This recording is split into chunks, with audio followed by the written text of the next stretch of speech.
नमस्कार। All India institute of medical science AIIMS यानी कि एम्स में जो अभी वैकेंसी निकला है और ये ग्रुप बी एंड सी का रिक्वायरमेंट है यहाँ पे। और टोटल वैकेंसी की बात करूँ तो आप लोग जैसा कि देख पा रहे होंगे 3060 यहाँ पे वैकेंसी टोटल है। ठीक है। और इसमें अगर पोस्ट की बात करूँ, बहुत सारी पोस्ट है यहाँ पे, टेक्नीशियन की पोस्ट है यहाँ पे।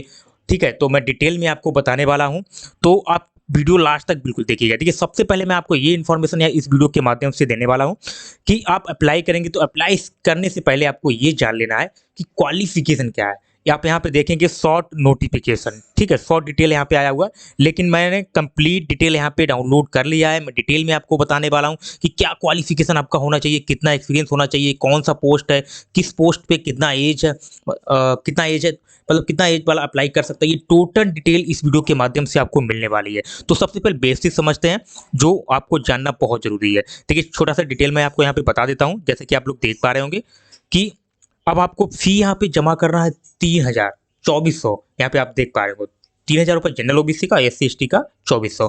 तो उससे पहले आपको ये जान लेना है कि पता चला आपने फॉर्म को अप्लाई कर दिया। अप्लाई करने के बाद अब आप क्या कर रहे हैं, आपका फी भी 3000 चला जाएगा, 2400 रुपये ये भी चला जाएगा। यानी कि जिस कैटेगरी के आप जो भी कैटेगरी से आते हैं तो आपका पैसा ये जाने वाला है। तो सबसे पहले क्या करना, आपको नोटिफिकेशन को कंप्लीट समझ लेना है कि आप उस पोस्ट के लिए एलिजिबल हैं या नहीं है। तो ये जान लेना आपके लिए बहुत जरूरी है। तो उसके लिए वीडियो को लास्ट तक जरूर जरूर देखिएगा। अब बिना देरी करे स्टार्ट करता हूँ। जैसे कि आप लोग जानते हैं एम्स में ग्रुप बी और सी का रिक्वायरमेंट है यहाँ पे। ठीक है, तो अगर इसका फॉर्म भरना स्टार्ट हो गया है यहाँ पे 17 नवंबर 2023 से स्टार्टिंग है और लास्ट डेट आप देखेंगे 1/12/2023। ठीक है, और फी की बात करूँ वो भी 1/12/2023 है तक आप फी जमा कर सकते हैं। एग्जाम डेट भी यहाँ पे आ गया है जो कि 18 से 20 दिसंबर के को डेट दिया गया है। और एडमिट कार्ड आपका दिसंबर को पब्लिश हो जाएगा, जो कि आप लोग देख पा रहे होंगे। एज की बात करूँ तो 18 से 35 साल है, यहाँ पे कोई दिक्कत नहीं है। और अब यहाँ पे देखिए कंप्लीट डिटेल मैं आपको बताने वाला हूँ। ठीक है, हालांकि अभी आप यहाँ देखेंगे पोस्ट यहाँ पे 3060 कंप्लीट यहाँ पे दे दी गई है। ठीक है, अब मैं जो PDF मैंने डिटेल में यहाँ पे डाउनलोड किया है, सबसे पहले इसको समझते हैं। ठीक है, फिर किस पोस्ट के लिए क्या क्वालिफिकेशन है, जैसे कि आप लोग देख पा रहे होंगे। जैसे यहाँ पे देखेंगे एम्स देवघर, तो इसमें 30 से 45 एज है।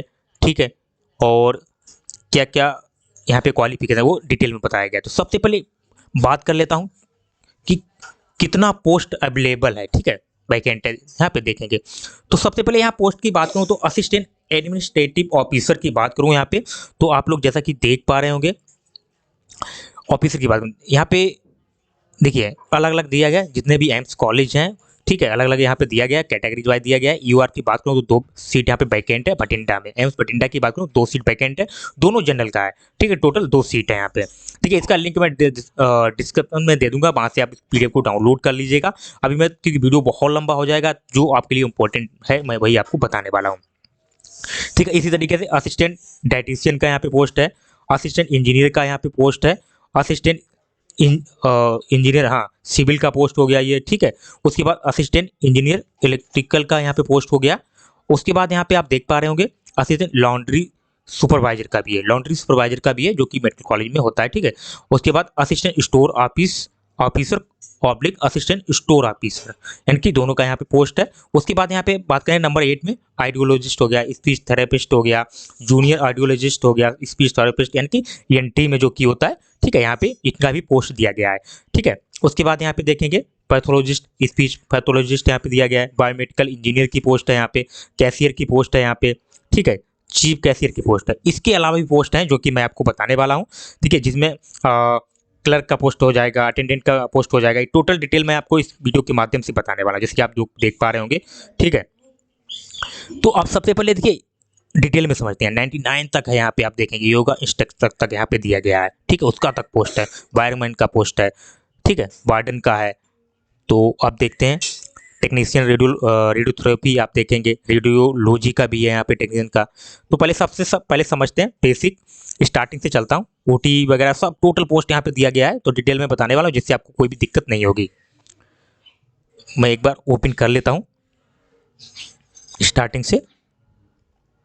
देखिए ये नोटिस जो है पब्लिश हुआ है, जैसे कि आप लोग देख पा रहे हैं 17/11 को ही पब्लिश हो गया था। तो मैंने चाहे इस पर एक वीडियो बनाया जाए जिससे आपको कोई दिक्कत ना हो। ठीक है, इतना डिटेल मैं ऑलरेडी आपको बता चुका हूँ। एग्जाम भी इसमें दिया गया है और ये आपका पैटर्न दिया गया है, कैसे होगा ये आप आसानी से देख सकते हैं इसमें। ठीक है, कोई इशू नहीं इसमें। मुझे देखिए ईयर की बात करूँ यहाँ पे आप देखेंगे ईयर भी यहाँ पे दिया गया है, ठीक है।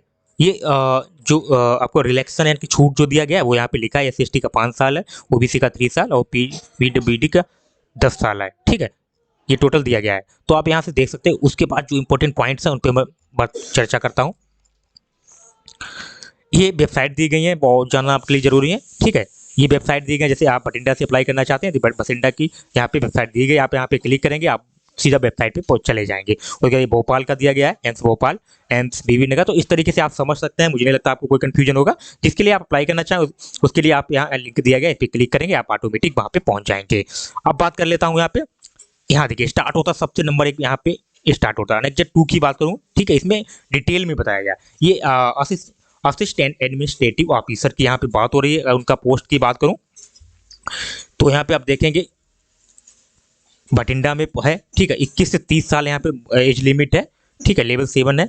और अगर बात करूँ तो यहाँ पे MBA, PG, diploma in management from recognise institute, ठीक है।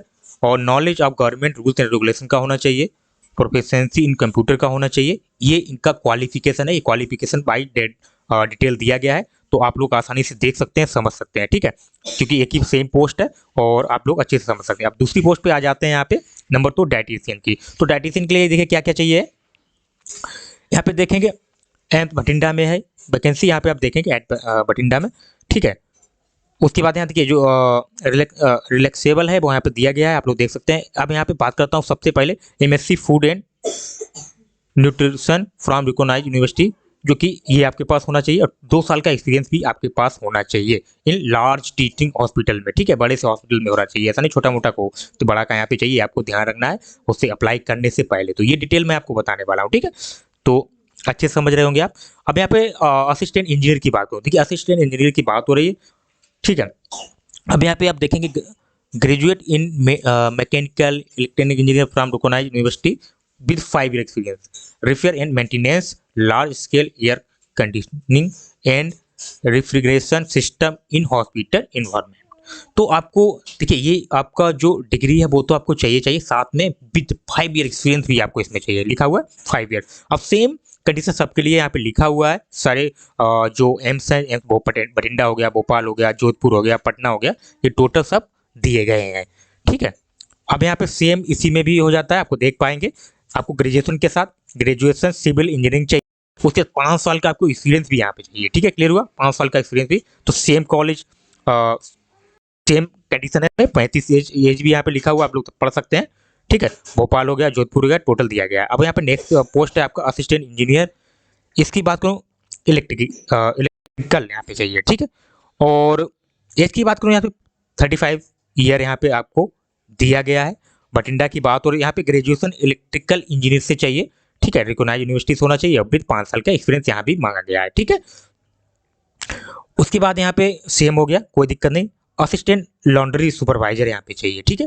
तो उसके लिए क्या है, एम्स भोपाल, ठीक है। 18 से 30 यहाँ पे एज है, एज यहाँ पे चेंज हो गई, 18 से 30 साल है यहाँ पे।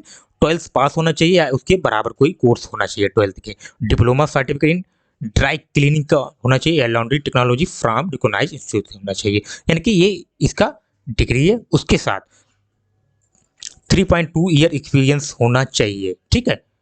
तो आपके पास ये एक्सपीरियंस भी होना चाहिए। 3.2 यहाँ पे लिखा हुआ है, तो मुझे लगता है 3 साल 2 महीने यहाँ पे, या 3 से 2 या कॉमा लगाना चाहिए, जो भी ये कंफ्यूजन हुआ हो, लेकिन मुझे लगता है 3 से 2 ईयर्स यहाँ पे एक्सपीरियंस आपके पास होना चाहिए, यानी कि 3 साल 2 मंथ यहाँ पे लग रहा है। उसके बाद यहाँ पे सेम है, आप देख सकते हैं सेम टोटल यहाँ पे देखेंगे सेम कंडीशन है सभी में, और सभी कॉलेज गुवाहाटी में हो गया, जम्मू में, जोधपुर, पटना यहाँ पे दिया गया है। उसके असिस्टेंट स्टोर ऑफिसर की यहाँ पे बात करूँ तो यहाँ पे आप देखेंगे इसकी बात करो, डिग्री चाहिए इनको यूनिवर्सिटी से या इंस्टीट्यूशन से, ठीक है। और उसके बाद number 2 post graduate degree diploma material management from recognised university से, अगर ये आपके पास होना चाहिए, ठीक है, याद ध्यान रखना आपको, इतना आपके पास होना चाहिए। अगर ये नहीं है तो आपके पास यहाँ भी इससे भी काम चल जाएगा, ये लिखा है bachelor degree in material management from recognised university. और इसके साथ लेकिन 3 साल आपको एक्सपीरियंस भी चाहिए स्टोर हैंडलिंग का, ठीक है। 3 साल का आपको एक्सपीरियंस चाहिए, बैचलर डिग्री होनी चाहिए मटेरियल मैनेजमेंट से, ये आप इसके लिए अप्लाई कर सकते हैं। और आपके पास अगर ये दोनों हैं तो ये दोनों कंडीशन में आप अप्लाई कर सकते हैं। एज की बात करूँ तो 18 से 35 है। तो इस तरीके से अगर फ्यूचर में कभी भी आपको जानकारी चाहिए डिटेल में, तो आप बिल्कुल चैनल को सब्सक्राइब जरूर कर लीजिएगा, वीडियो को लाइक भी कीजिएगा, शेयर भी कीजिएगा और चैनल से जुड़े रहिएगा, जिससे क्या होगा, कोई भी नया वैकेंसी आएगा सबसे पहले आपको इन्फॉर्मेशन मिलने वाला है। तो इस तरीके से टोटल यहाँ पे दिया गया, किसी में कोई चेंजेस नहीं है। यहाँ पे देखेंगे सेम है, कोई चेंजेस नहीं है। ठीक है, अब आइडियोलॉजिस्ट की बात करूँ यहाँ पे, थेरापिस्ट हो गए, जूनियर आइडियोलॉजिस्ट हो गए, तो इनकी बात करूँ, एनटी की बात हो रही है। यहाँ पे एनटी एक डिपार्टमेंट होता है। ठीक है, अब यहाँ पे 21 से 30 की एज हुई, राय बरेली की यहाँ पे बात हो रही है, नागपुर। अब एक मैं बता देता हूँ, बाकी सेम सबका है, कोई दिक्कत नहीं इसमें। आपके पास देखिए BSc degree in speech and hearing from recognised institute and university से होना चाहिए, एमएससी स्पीच इन हेयरिंग होना चाहिए, clinical experience in hospital in the field का होना चाहिए। ये टोटल होना चाहिए यहाँ पे, ऐसा नहीं एक से हो जाएगा। ठीक है, क्योंकि इसमें और अथवा वगैरह कुछ नहीं लगा है। ठीक है, सेम सबका हो गया, कोई दिक्कत नहीं। उसके बाद आइडियोलॉजी स्पीच थेरेपिस्ट, तो यहाँ पे ये दिया गया है BA ये होना चाहिए, bachelor in audiology and speech language pathology from RCI recognised university of या इक्विवेलेंट या उसके बराबर होना चाहिए, समकक्ष होना चाहिए। ठीक है, तो उसके बाद ये स्पीच पैथोलॉजिस्ट का अलग हो गया। ठीक है, उसके बाद वीडियो बहुत लंबा रहा है, मैं कोशिश कर रहा हूँ जल्दी से, आप लोग कमेंट कर दीजिएगा, कोई दिक्कत है तो मैं रिप्लाई दे दूंगा, वहाँ पे आपको कंफर्म कर दूंगा, कोई भी कंफ्यूजन आपको लग रहा है। ठीक है, अब यहाँ पे आप देखेंगे एम्स भोपाल। ठीक है, इसका देखेंगे degree in commerce recognized university और equivalent and at least 2 year experience होना चाहिए हैंडलिंग अकाउंट वर्क का। ठीक है, 2 साल का अकाउंट का जो है वो एक्सपीरियंस आपके पास होना चाहिए और डिग्री होनी चाहिए कॉमर्स से, एंड ये भी होना चाहिए प्रोफेंसी इन कंप्यूटर एप्लीकेशन से। ठीक है, ये भी आपके पास होनी चाहिए, तब आप अप्लाई कीजिएगा। और उसके बाद आप देखेंगे यहाँ पे सेम है सबके लिए, किसी लिए कोई नहीं है। उसके चीफ कैशियर की यहाँ पे बात करूँ तो चीफ कैशियर की बात करूँ, ग्रेजुएट होना चाहिए कॉमर्स में और 5 ईयर का एक्सपीरियंस होना चाहिए आपको अकाउंट का। ठीक है, वर्क इन गवर्नमेंट ऑर्गेनाइजेशन का होना चाहिए। ठीक है, तब आपके लिए एलिजिबल है आप। नंबर 13 की बात करूँ, यहाँ पे कोडिंग क्लर्क की बात हो रही है, मेडिकल रिकॉर्ड टेक्नीशियन की बात हो रही है, जूनियर मेडिकल रिकॉर्ड है यहाँ पे। ठीक है, मेडिकल रिकॉर्ड ऑफिसर है यहाँ, रिसेप्शनिस्ट है, मेडिकल रिकॉर्ड टेक्नीशियन है। तो यहाँ पे ये टोटल पोस्ट दी गई हैं और कोडिंग क्लर्क की यहाँ पे पोस्ट है। और एम्स भोपाल हो गया, 18 से 30 एज हो गया, बीएससी मेडिकल रिकॉर्ड होना चाहिए। ठीक है, या तो इसी से हो जाएगा, बीएससी मेडिकल रिकॉर्ड होंगे उसी से हो जाएगा। अगर आपके पास वो नहीं है तब आपको क्या करना, 10+12 होना चाहिए, recognised with last 6 month diploma degree certificate course in medical record keeping का भी होना चाहिए। कहाँ से, कोई इंस्टीट्यूट से या फिर यूनिवर्सिटी से, और 2 साल का एक्सपीरियंस भी होना चाहिए। एक बार फिर से समझते हैं, या तो बीएससी मेडिकल रिकॉर्ड आपके पास होना चाहिए, आप इस पोस्ट के लिए एलिजिबल हैं। अगर वो आपके पास नहीं है, देखिए पहले तो ये होना चाहिए ऊपर वाला। ठीक है, अगर वो नहीं है तो और लगा, और मतलब अथवा 10+12 होना चाहिए, इसके साथ 6 मंथ का डिप्लोमा डिग्री होना चाहिए, उसके बाद 2 साल का एक्सपीरियंस भी होना चाहिए इस पोस्ट के लिए, कोडिंग क्लर्क के लिए। ठीक है, क्लियर हुआ? तो वीडियो अच्छा लग रहा है तो लाइक जरूर कीजिएगा, चैनल को सब्सक्राइब जरूर कर लीजिएगा। और उसके साथ देखिए यहाँ पे वो भी लिखा है, record keeping in hospital setup and, ये टोटल होना चाहिए यहाँ पे लिखा है, एंड की एक्सपीरियंस ऑफिस एप्लीकेशन, ये सब आपको आना चाहिए। टाइपिंग स्पीड 35 होना चाहिए और 30 वर्ड हिंदी भी आपका होना चाहिए। ये टोटल है। अगर आपके पास ये डिग्री है, बेस एक बार फिर से मैं दूसरी डिटेल में समझा देता हूँ। जैसे कोडिंग क्लर्क है, जोधपुर में है, 18 से 30 साल है, बीएससी मेडिकल रिकॉर्ड, आपके पास सिर्फ ये होना चाहिए, ऊपर वाला काम हो जाएगा आपका। ठीक है, ये होगा आपका काम हो गया। अगर ये नहीं है तो आपके पास ये टोटल डिटेल होनी चाहिए। क्या होना चाहिए, 10+12 होना चाहिए और उसके बाद आपको ये डिग्री होनी चाहिए 6 मंथ की। ठीक है, और 2 साल का एक्सपीरियंस भी होना चाहिए, तब आप एलिजिबल होंगे। और टाइपिंग भी होना चाहिए, इंग्लिश 35, हिंदी 30। ठीक है, उसके बाद यहाँ कोडिंग क्लर्क का सेम है, आपको मैंने बता दिया, कोई इशू नहीं होगा। आपको जूनियर मेडिकल रिकॉर्ड ऑफिस, अब जूनियर मेडिकल रिकॉर्ड ऑफिसर भी होता है, जैसे कि आप देखेंगे जम्मू में है, तो बीएससी मेडिकल रिकॉर्ड इसी से काम चल जाएगा आपका। अगर ये नहीं है तो ये टोटल डिटेल होनी चाहिए, जो कि मैंने ऊपर बता दी है, आपको कोई दिक्कत नहीं होगी। ठीक है, वीडियो बहुत लंबा रहा, मैं चाह रहा हूँ टोटल पोस्ट आपको बता दिया जाए। मेडिकल रिकॉर्ड टेक्नीशियन, तो इसकी बात करें, बीएससी रिकॉर्ड ये आपके पास होना चाहिए, ये नहीं है तो ये टोटल होना चाहिए, जो कि मैंने ऊपर बताया आपको, अच्छे से समझ लीजिएगा। ठीक है, ओके, CSD टेक्नीशियन की बात करूँ तो BSc microbiology medical technology with 3 year experience भी होना चाहिए, या तो आपके पास ये होना चाहिए ऊपर वाला, बीएससी माइक्रोबायोलॉजी और मेडिकल टेक्नोलॉजी और 3 साल का एक्सपीरियंस होना चाहिए, इतना होना चाहिए। और 200 बेड का हॉस्पिटल होना चाहिए, वहाँ पे आपने एक्सपीरियंस किया हो, तभी आप वैलिड हैं। क्लियर हुआ? और वो नहीं है आपके पास तो स्टाफ नर्स होने चाहिए आपको, और ग्रेड ए ग्रेड रजिस्ट्रेटिव, और विद 2 साल का एक्सपीरियंस सीएचडी का होना चाहिए, 200 बेड का हॉस्पिटल होना चाहिए, उसमें आपने काम किया हो, इससे भी काम चल जाएगा। नंबर 2 ठीक है। नंबर 3 यहाँ पे three theatre assistant course with 4 year experience होना चाहिए, सीएचडी का 200 बेड का हॉस्पिटल होना चाहिए। नंबर 3 ऑप्शन आ रहे हैं, 3 में से जो भी है आप उसके लिए एलिजिबल हैं, आराम आप अप्लाई कर सकते हैं। ठीक है। अब यहाँ पे डार्क रूम असिस्टेंट की बात करूँ तो डार्क रूम असिस्टेंट ग्रेड 2 की बात करूँ तो एम्स भोपाल में 21 से 30, diploma in radiography from recognised with 1 year experience होना चाहिए, डिप्लोमा भी होना चाहिए, 1 साल का एक्सपीरियंस भी होना चाहिए, सेम पोस्ट है।